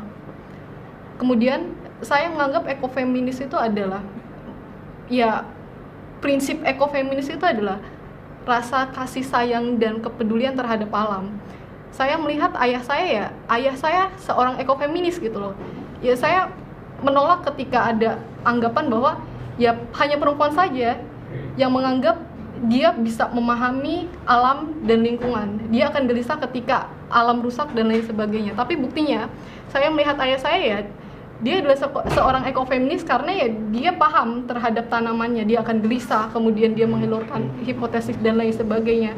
Maka ketika dia bertanya seperti itu, dia akan bertemu dengan beberapa kawan-kawannya untuk mendiskusikan kenapa seperti itu. Ya, artinya ya seorang petani bisa memahami tanaman, bisa memahami lingkungan dan alam yang akan lebih dari yang menurut kita paham loh ekofeminis.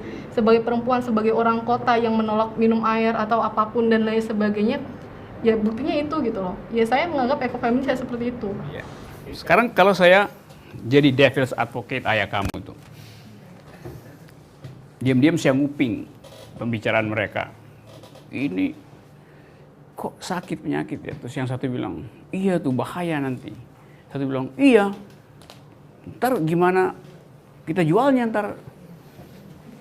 Pasti ditolak pasar atau harganya akan turun tuh. Economic underlying assumption semacam itu seringkali bersembunyi di dalam teori ekofeminis. Kecuali ayah kamu adalah seorang petani Jepang yang hanya memproduksi sebatas yang dibutuhkan oleh tetangganya untuk dikonsumsi.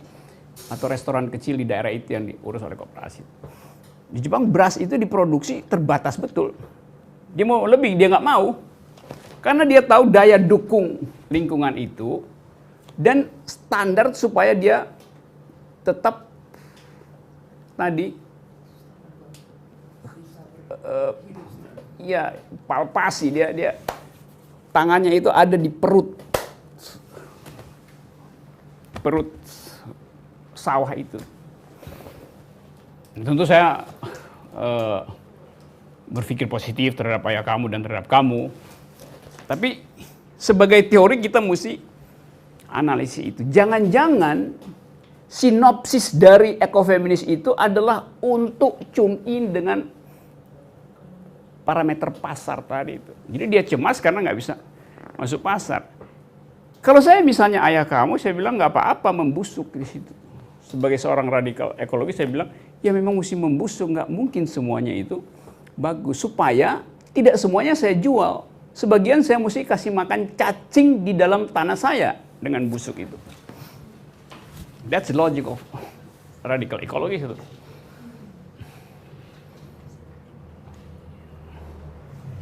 Itu sama dengan di Tibet dulu Buddha itu dia bawa muridnya, terus bawa dua muridnya yang satu meninggal karena enakan apa ya murid yang meninggal itu karena bukan karena diare lah, karena daya beli turun itu. Muridnya meninggal, maka murid yang satu sibuk gali tanah. Sementara Buddha jalan aja terus. Muridnya, guru, kita harus kuburkan ini dulu, sahabat kita ini. Si pendeta Buddha dia jalan aja. Amalnya si pendeta Buddha jengkel. Kenapa sih kamu mesti kuburin dia? Loh ini kan manusia. Terus dia bilang, itu ada burung gagak, burung pemakan bangkai yang lagi mau makan. Jangan, harus dikuburin. Terus guru bilang, kenapa kamu memilih memberi makan cacing dan membiarkan burung pemakan bangkai itu mati kelaparan nanti?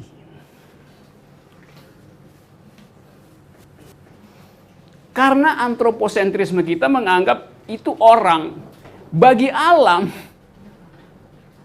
itu mayat adalah hak dari burung bangkai, bukan hak dari cacing. Karena kita punya sentimen antroposentrisme. Maka kita doain dulu dia tuh. Si guru bilang, apa yang mau didoain? Biarin aja dimakan sama burung bangkai. Supaya burung bangkai itu nggak punah. Itu yang disebut tadi saya sebut interconnectedness di dalam membaca hukum lingkungan yang kadang-kala kita ini bukan kita iya tapi kita bisa tafsirin begitu kan.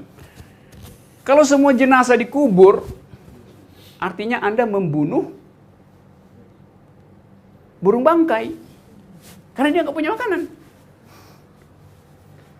Jadi biarin aja tuh tergeletak di situ. Ya secara etis, secara estetik kita nggak tega, tapi ketidaktegaan kita membuat burung bangkai juga kelaparan. Ya, ada semacam utilitarianism di situ. Utility itu hanya hak manusia, burung nggak ada hak. Lu bagaimana tuh? Gitu. Bisa ya dapat. Kadang-kala ini mengacaukan rasa kerohanian kita, tapi hard thought mesti sampai di situ. Tadi kan saya bilang dari awal kita mau duel argumen supaya kita begitu kita bilang I am a feminist, I am eco-feminist, kita tahu konsekuensinya, kita tahu bolongnya di mana, kita tahu bagaimana menyelamatkan ide feminisme di dalam teori ekologi itu. Berarti Itu poin. GMO itu termasuk kejahatan bukan? Genetical modified. Iya. Coba kita sedikit bahas itu GMO itu. Rekayasa genetik untuk menghasilkan makanan yang enak tapi nggak bikin gemuk, kira-kira begitu. Sorry. Dear friend of mine. Gimana coba GMO itu? Siapa yang mau kasih poin itu? Dari segi apa? Kita bisa lihat apa sebetulnya yang ingin dihasilkan oleh GMO itu. Kalau untuk obat, apakah? Iya, kalau untuk obat misalnya. Mengapa ganja nggak bisa diresmikan sebagai obat? Ya karena perusahaan farmasi akan tutup semua kalau ganja jadi obat. Padahal itu obat yang dikenal oleh peradaban Mesir, peradaban Tibet, peradaban India, peradaban Amerika Latin. Dari sejarah farmasi kira-kira 200 tahun yang lalu dipakai sebagai dan itu mujarab. Begitu farmasi tiba, farmasi itu risetnya itu kalau kita bikin obat itu riset akademisnya 5 tahun. Satu sudah standar itu. Jadi riset akademis tentang komposisi kimia. Riset efek medisnya itu juga 5 tahun. Diuji coba pada pasien, udah 10 tahun. Riset pasar 5 tahun, 15 tahun. Buat dapat izin dari negara, 5 tahun. 20 tahun untuk menghasilkan satu tablet. Dan investasi itu mahal betul.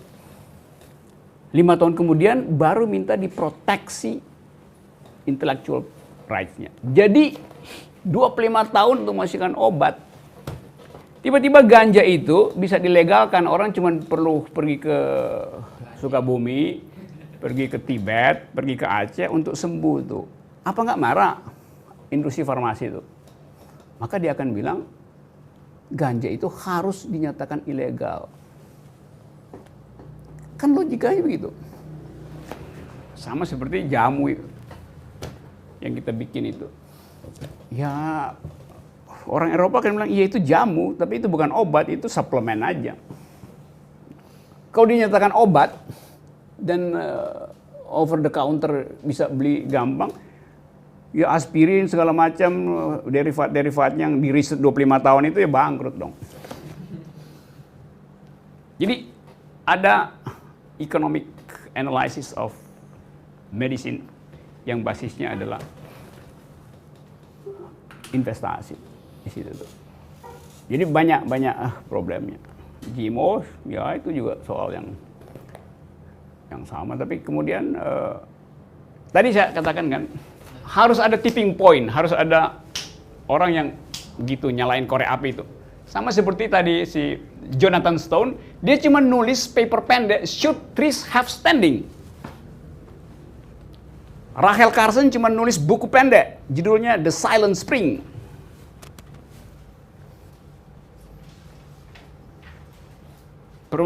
Jurnal Perempuan cuma nulis edisi kecil, Ekologi dan Perempuan. Bisa difotokopi di belakang. Jadi itu yang disebut sebagai tipping point. Tek. Jadi keadaannya sama dulu. Semua orang menganggap bahwa nggak mungkin feminisme itu diucapkan dalam wilayah publik sekarang.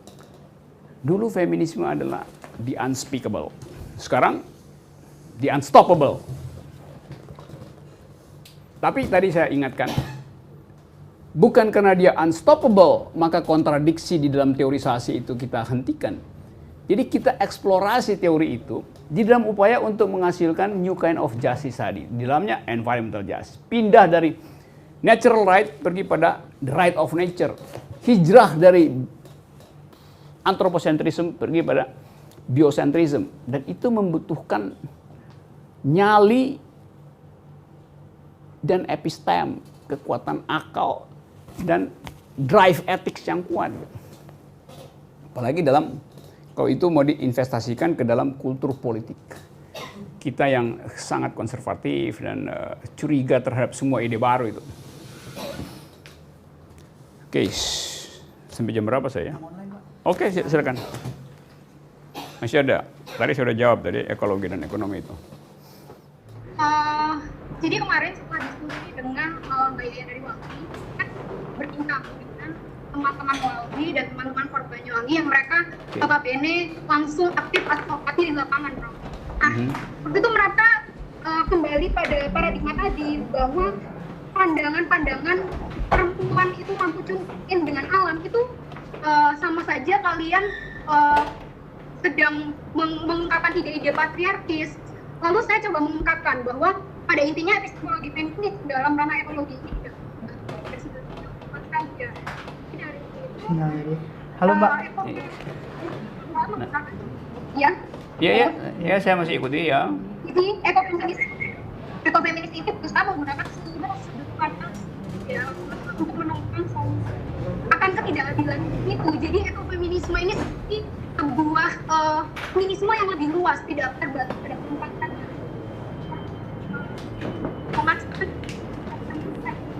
Hanya saja ketika hal itu dikemukakan oleh perempuan, mereka menganggapnya loh, kalian ngomongin feminisme tapi kok kalian seolah-olah pede banget, hanya kalian yang bisa memiliki pandangan seperti itu, seolah-olah ethical sphere itu hanya mampu kalian kuasai. Tapi ketika di dalam forum itu diulang dan dikemukakan oleh laki-laki, mereka mau Prof menemukan itu dengan bahasa laki-laki yang pasti Prof tahu perbedaannya di mana. Di situ juga saya melihat seperti wow, terus kalau misalnya perempuan yang mengungkapkan ide itu masih sangat susah diterima. Bahkan hari ini pun ketika kita melihat daya tarik feminisme, orang akan lebih menyukai feminisme dibicarakan oleh laki-laki daripada dibicarakan oleh perempuan. Seperti itu, Prof.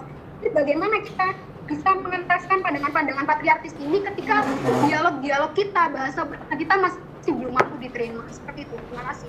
Wah, keren banget kamu. Ya, itu seluruh pikiran baru selalu dicurigai dari dua arah. Pertama, dia akan mengganggu establishment, the old establishment power apa enggak gitu. Kedua, kecemburuan dari mereka yang pikirannya separoh. Jadi kalau si laki-laki bilang begitu ke kalian, anggap aja pikiran dia separoh itu. Jadi kekurangan pengetahuan menimbulkan kecemburuan itu. Jadi nggak penting sebetulnya soal itu dipelihara sebagai kecemasan. Nah, tadi saya terangkan bahwa kalau saya menerangkan tentang ekofeminisme, sekaligus saya berupaya menerangkan kontradiksi di dalamnya itu. Jadi ekofeminisme adalah a new kind of ethics yang selalu dalam status in the making. So we are witnessing a history in the making. Dan Anda adalah bagian dari proyek itu, walaupun Anda ada di daerah. Jadi jangan cemas hanya karena literatur kurang.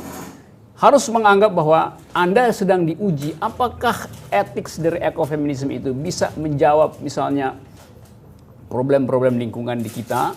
Apakah dia bisa menjawab kegagalan pemerintah daerah dalam menyusun APBD yang bias patriarkal, di dalamnya ada analisis ekofeminisme itu. Jadi sekali lagi, siapa namanya tadi? Mariam. Saya percaya bahwa kalau kita punya dua konsep, dan konsep pertama gagal, maka konsep kedua akan mengambil alih itu. Jadi selalu ada kemampuan dari pikiran untuk mengambil alih bagian yang dipunahkan di dalam perdebatan. Yang terakhir adalah patriarki itu bisa bersembunyi di dalam kurikulum, bisa bersembunyi di meja diskusi itu, bisa bersembunyi di dalam tutur kata yang seolah-olah feminis, tetapi menjadi feminis. Berkali-kali saya katakan itu bukan soal kecerdasan akademis, tapi kecerdasan etis, dan kecerdasan itu akan diuji di dalam konsistensi dengan apa yang Anda lakukan dalam lingkungan Anda. Salam buat teman-teman di manapun kalian berada berdiskusi, dan selamat menikmati cemilan di situ. Oke, thank you. Oke, terima kasih. Ini yang lainnya. Ya, kelihatan di daerah tetap ada keinginan untuk cope dengan ide baru ekofeminisme, tapi diganggu oleh kalangan yang saya nggak mau sebut nama yang saya sebut di Twitter, kalangan yang cemas sebetulnya karena dianggap Mengganggu status quo. ya mengganggu status quo. Yang lain ada? Masih ada waktu 15 menit. Ya. Begini Bang, tadi Abang kan menyebut bahwa ada banyak kepentingan dalam melihat alam ini, salah satunya kan kepentingan market. Kemudian saya hubungkan dengan tadi di awal juga Abang bicara mengenai bahwa teologi, Abang ada kecenderungan ingin mengatakan teologi ini merusak alam, kan kira-kira begitu. Nah, saya hanya ingin mungkin memberikan suatu narasi, nanti saya mohon tanggapannya, Prof. Yang berkonsisten dia. Dalam falsafah Islam, dalam falsafah Islam, saya pikir dia sangat ekolog sekali. Kenapa begitu? Di pertemuan pertama saya sampaikan ke Bu Gadis bahwa Ibnu Sina itu memandang yang begini, yang ini itu punya jiwa, nafs. Semua ini, bahkan bumi yang berputar, semua yang ada dalam alam semesta ini punya nafs. Kenapa punya nafs? Karena yang di sini merupakan emanasi dari akal pertama, kan begitu jatuhnya. Maka ketika kita memandang suatu alam pun itu, meskipun masih sangat antropolog sekali pada hal itu ya, tapi menurut saya ketika itu ya itu sangat kalau dilihat dari sudut pandang ini ya sangat ekologi sekali menurut zamannya, kan kurang lebih begitu. Nah, hal ini makin kelihatan dalam corak Sufism, mistism. Ibnu Arabi misalkan paham, saya juga menyebut panteism, paham wahdatul wujud. Jadi dia melihat alam ini bukan lagi melihat alam sebagai objek, tapi satu kesatuan dengan saya yang bersumber dari satu wujud, kan kurang lebih begitu Bang. Nah, maka saya melihat ini jauh sekali dari mungkin kalau kita melihat dari kepentingan-kepentingan yang lain. Kepentingannya pure kepentingan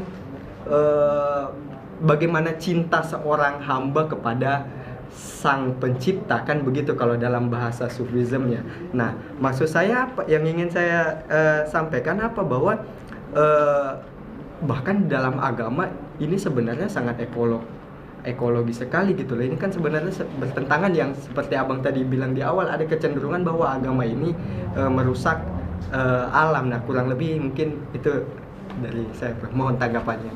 Yang semua nama yang disebut tadi kan bukan teolog kan? Ibnu Sina kan bukan teolog, filsuf. Averroes bukan teolog. Farabi bukan teolog. Jadi semua yang Anda sebut tadi ya benar, Yang salah adalah Anda anggap itu teologi. Kan semua itu neo-Aristotelianism di dalam filsafat. Apalagi kalau dimasukkan di situ sistem berpikir Mu'tazilah. Logics mendahului belief, akal mendahului iman itu. Tapi kalau kamu tadi udah bagus saya uraian, tadi saya suka perhatiin konstruksi argumen. Anda bagus bilang tadi, ya semua alam ini adalah sentuhan dari satu nyawa, satu jiwa itu, satu yang sangat Hegelian dalam cara berpikir itu. Lalu Anda anggap tadi itu kan cara kita sebagai hamba memandang alam kepentingan. Begitu Anda sebut kata hamba, hierarki langsung bekerja di situ. Kan jadi buruk argumennya tadi. Jadi dengan kata lain, Anda mau kritik, Anda sendiri masih berpikir teologis. Karena hamba itu adalah konsep teologi. Dalam bahasa Latin, ancillus namanya itu. Apa namanya? Budak, ancillus theologiae. Mungkin bahasa yang tepat kita ini percikan cahaya gitu. Nah, itu Anda boleh edit bahasa itu, tapi koreksi pertama adalah captivated by theological assumption itu. Captivated.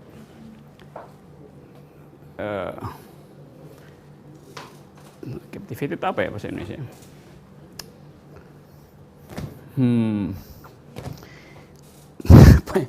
Ya tercekik gitu,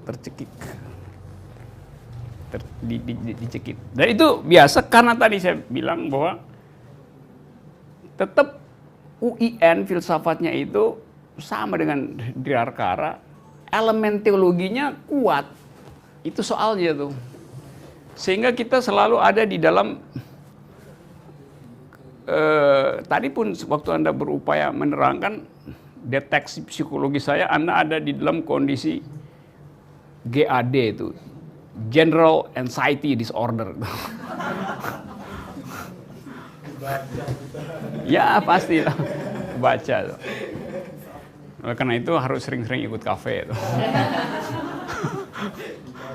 Oke. Tapi saya anggap ini diskursus persahabatan kan enggak. Saya kenal banyak cara berpikir di beberapa universitas. Nambah, oke. Pertama begini, Bang. Soal mendudukan apakah seseorang itu disebut teologi, filsuf atau sufis itu kan saya kira juga standar yang dibuat hari ini itu kan standarisasi yang menyebar luas. Tapi kalau kita lihat misalkan salah satu tokoh filsuf, semua tokoh filsuf itu ya dia ketiga-tiganya pun bahkan layak disebut fuqaha, bahkan layak disebut sebagai keilmuan-keilmuan yang lain. Karena memang bahkan Ibnu Sina salah satunya kan disebut sebagai dokter, kemudian disebut sebagai psikolog gitu kan, kira-kira begitu. Saya kira itu soal standarisasi. Nah, tapi kalau sudah menyangkut misalkan saya kritisi lagi sedikit, Mu'tazilah tidak pernah menginginkan bahwa akal itu mendahului iman. Perbedaannya ini sebenarnya secara sederhana ya, dia tetap mendahului iman, hanya saja dia hanya percaya terhadap karakter-karakter tertentu dibanding teologi-teologi yang lain. Nah, yang ingin saya masukkan di sini, permasalahan saya sebenarnya yang saya angkat ini kan orang-orang itu, maksud saya yang apalagi di sufism itu dia tidak lagi menganggap alam itu sebagai objek gitu loh, bro. Nah ini kira-kira maksud saya kalau hari ini kan pantas apa tidak pantas gitu kira-kira maksud saya disebut sebagai ekofeminisme gitu loh. Karena mereka nggak melihat alam dan lain-lain itu, menjaga alam itu bukan karena kepentingan ekonomi atau dan lain-lain sebagainya gitu loh, kan begitu. Apalagi dalam diskursus akademis gitu loh, pandangan dia terhadap alam bukan lagi subjek objek, tapi peleburan lah, kurang lebih begitu. Ya, saya tahu jejak dari pikiran emanasi itu tuh dari sumber pertama. Tetapi karena dia diasuh di dalam wilayah teologi, maka kita cenderung kasih elemen lebih banyak pada teologi. Tapi kalau saya belajar tentang Mu'tazilah, Tetap problemnya adalah bila terjadi kontradiksi di dalam wahyu, Anda pergi kemana gitu? Pergi ke akal. Bukan pergi pada kontradiksi itu tuh. Ya itu boleh berlangsung di dalam saling kritik. Nah kalau saya kangen pada filsafat Islam yang sifatnya tadi sufisme, lalu saya mulai membaca Al-Ghazali misalnya, maka saya dapat di situ juga semacam cara berpikir yang hierarkis, yang tarikatif gitu. Karena kita naik satu persatu di dalam kecemasan hidup, kita cari pegangan roh yang lebih tinggi gitu kan. Lalu kita, wow jadi sufi akhirnya tuh. Itu cara berpikir yang tarikatif. Tapi saya mengerti itu karena situasi akademis Indonesia itu tidak liberal untuk menguji dalilnya. Tadi misalnya di Universitas Gadjah Mada, di jurusan filsafat, ada disertasi dipertahankan dan lulus bagus. Judulnya atau tes disertasi itu bunyinya begini. Ateisme hanya dapat dicegah melalui penataran Pancasila.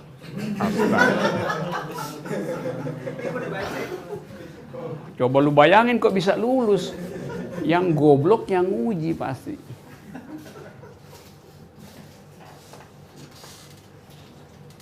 Kalau kita uji misalnya jalan pikiran itu sebagai tesis itu. Loh, ateisme itu diizinkan oleh Pancasila. Oleh sila pertama tentu bukan. Oleh sila kedua diizinkan, namanya kemanusiaan adil beradab. Humanisme itu artinya berhenti mengkonsumsi teologi. Itu yang namanya filsafat humanisme. Artinya manusia bisa mengatur dirinya sendiri untuk menghasilkan keadilan tanpa perlu pergi ke surga. Itu inti dari humanisme kan. Sila keberapa lagi? Sila ketiga, sila keempat, demokrasi itu membolehkan orang tidak beragama. Karena nggak ada urusan antara menghasilkan keadilan dan menghasilkan kesolehan. Dua hal yang boleh dipisahkan itu. Jadi bayangin Fakultas Filsafat Universitas Gadjah Mada meloloskan seorang doktor dari UIN Yogyakarta dengan tesis semacam itu. Itu yang bikin saya sakit perut dari tadi pagi itu. Sekarang udah sembuh tuh. Karena akhirnya kita ngerti, oh ya masyarakat Indonesia tidak bisa lepas dari aspek teologis itu. Seharusnya akademisi bisa lepas dari itu. Tetapi supply energi teologi dari masyarakat, apalagi ada isu komunis segala macam ini, menyebabkan orang merasa, enggak, gue mesti lulusin tesis ini. Loh itu kalau saya nguji itu, saya kasih itu, enggak sih. Minus A. Bukan A minus, minus A tuh. Lain kan A minus dan minus A. Iya, artinya lebih buruk dari E. Karena A, B, C, D baru minus E, minus D, minus A. Minus A itu paling bawah tuh. Kontradiksi dari A itu. Jadi, you bayangin misalnya kan. Oleh karena itu kita suka anggap tuh, pokoknya kalau kalian ikut kafe udah di atas A+ lah, udah kira-kira. You got, kamu dapat seluruh kebebasan untuk kritik, namanya keinginan untuk menguji dalil sendiri kan. Kan kampus nggak begitu kan? Seluruh kampus Indonesia itu begitu feodalnya sehingga si mahasiswa itu akhirnya dikasih buku, dia nggak mau baca bukunya, dia mau baca keinginan si pengujinya, dia mau baca keinginan si pembimbingnya tuh. Itu yang membuat IQ kita itu setiap hari turun 12 poin. Jadi kalau ada 5 disertasi begitu, kita langsung jadi idiot itu. Oke, ada yang terakhir ya. Oke, Mariam, teman kamu. Oke, terus dalam sistem gitu ya. Kapitalisme yang orang mungkin tidak ingin merusak alam, tapi bisa saja kemudian dia terpaksa merusak karena terjerat dalam sistem itu. Dia terpaksa bekerja dalam sistem itu sehingga dia ikutan merusak. Nah, pertanyaan saya, kalau saya pribadi nggak ada masalah sebetulnya evolusi hak dari hak alamiah kemudian menjadi hak alam. Oke. Pertanyaannya dalam situasi seperti sekarang, kira-kira konsekuensi seperti apa kalau kita kemudian beralih ke hak alam itu, sistem ekonomi dan politiknya? Kira-kira ini kan juga menjadi tugas filsafat untuk memikirkannya. Apakah kemudian seperti kata kelompok anarkis yang dalam pandangan mereka mengatakan manusia purba itu lebih baik daripada manusia modern gitu ya, karena manusia modern manusia itu punya kecenderungan semakin pintar dia semakin merusak. Nah pertanyaan saya tadi, konsep apakah begitu kembali ke zaman seperti tidak adanya teknologi atau bagaimana gitu? Jadi konsekuensi dari hak alam itu kira-kira akan menciptakan situasi ekonomi seperti apa dan politik seperti apa? Itu aja, Prof. Terima kasih. Ya itu selalu ujian. Ujian yang paling gampang adalah menyodorkan problem ecological justice itu dengan sistem kapitalisme. Tapi setiap kali kita bicara tentang sistem kapitalisme, pikiran kita itu di bawah pada bekuan konsep itu di zaman merkantilis misalnya tuh. Sehingga seolah-olah kapitalisme itu berhenti di situ tuh. Sekarang kapitalisme itu statusnya footloose, tanpa jejak. Ada derivatif kapitalisme, ada digital kapitalisme, segala macam tuh. Dan ekofeminisme tidak di dalam rangka attacking kapitalisme, tetapi mengaktifkan jenis justice yang baru. Jadi kalau kita bilang itu anti kapitalisme, yaitu urusan dari Marxisme, urusan dari sosialisme, anti kapitalisme. Tapi ekofeminisme ambil kalau kata Robert Frost, the road less traveled, jalan yang jarang dilalui orang itu. Karena dia mau produce a new kind of justice. Kaitannya dengan kritik terhadap kapitalisme dibuat justru oleh orang semacam siapa yang nulis Ecology of Freedom, Murray Bookchin namanya itu. Murray Bookchin adalah seorang environmentalist yang mencoba menghubungkan antara social injustice dengan environmental injustice. Jadi ada elemen kritik terhadap kapitalisme di situ tuh. Pikirannya sederhana, yaitu bahwa di dalam sistem kapitalis, alam itu dieksploitasi lalu dikonversi menjadi komoditas. Jadi intinya adalah market menghasilkan. Jadi kalau alam itu selalu ditafsirkan secara materialis, maka hasilnya adalah sistem pasar. Sistem pasar itu dengan sendirinya merugikan perempuan. Nah, oleh karena itu, perjuangan ekofeminis dan perjuangan Marxis juga sebetulnya setara di dalam dimensi itu tuh. Teman-teman yang ada di sana. Nah, saya mau mengatakan itu supaya kita tidak seolah-olah menganggap ekofeminisme itu menghindar dari kritik terhadap kapitalis. Tidak, justru di situ ada persinggungannya. Tetapi bukan agenda dari ekofeminis untuk berkelahi dengan sistem kapitalis.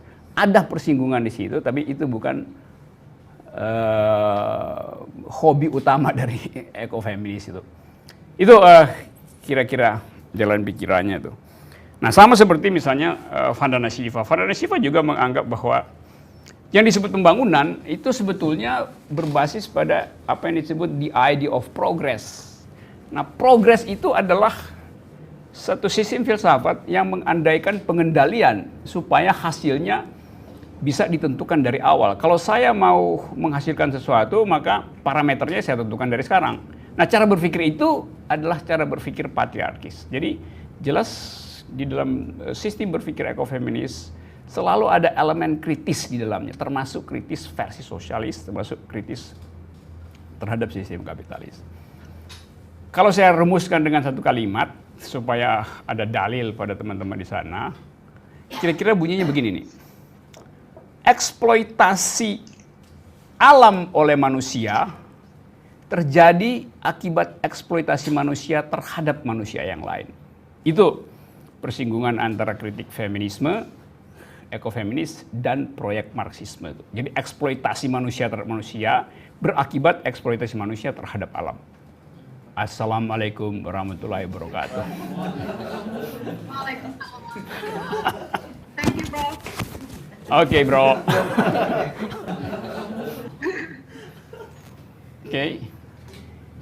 Oke ya, saudara-saudara, saya kira itu keterangan saya dan mudah-mudahan bisa ngobrol lagi. Jadi hal yang paling mengenakkan di dalam kafe adalah kita berupaya untuk menghasilkan argumen secara bersama-sama. Kalau ada yang surplus argumen, dia akan ditagih untuk mensubsidi yang defisit. Kalau yang defisit, dia mesti kasih tahu bahwa saya defisit. Dengan cara itu kita tahu bahwa kalau jumlah argumen di dalam masyarakat Indonesia cukup stabil atau tercukupi, maka begitu banyak problem radikalisme, sinisme atau arogansi bisa kita kurangi. Karena saya selalu percaya bahwa argument is the currency of thought. Argumen adalah mata uang pikiran.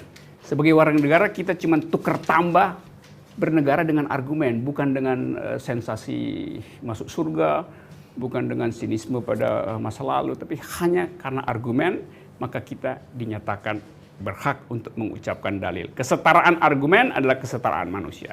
Feminisme juga berupaya di situ. Selamat malam.